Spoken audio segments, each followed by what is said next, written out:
Top quality और consistent performance के लिए सिर्फ सिल्वर पंप्स एंड मोटर्स, नाम याद रखना। તો કોંગ્રેસ દ્વારા અમદાવાદમાં ભરતી કૌભાંડ મામલે વિરોધ કરવામાં આવી રહ્યો છે, તો બીજી તરફ મેયરે પણ આ અંગે નિવેદન આપ્યું છે અને ભરતી કૌભાંડને લઈને મેયર પ્રતિભા જૈને સ્પષ્ટતા કરતા કહ્યું કે સમગ્ર કૌભાંડ શાસક પક્ષ જ બહાર લાવ્યું છે। મ્યુનિસિપલ કમિશનરને આ અંગે પત્ર લખાવવામાં આવ્યો છે અને સાથે અધિકારી કર્મચારીની સંડોવણી હશે તો તેની સામે પણ કાર્યવાહી કરવામાં આવશે તેવું પણ મેયરે જણાવ્યું છે અને કહ્યું કે કોઈ પણ પ્રકારની ગેરરીતિ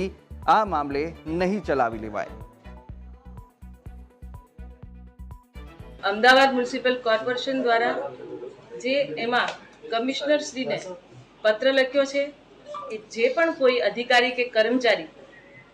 એમાં સંડવાયેલા હોય એમની ઉપર કડક ને કડક શિક્ષાત્મક કાર્યવાહી કરવામાં આવે અને જે નિર્દોષ છે એ નિર્દોષ ઠેર અને જે દોષિત છે દોષિત પર શિક્ષાત્મક પગલાં લેવામાં આવે અને આ રીતની ગેરરીતિ કોઈ પણ પ્રકારે અહીંયાથી ચલાવવામાં અમે માંગતા નથી।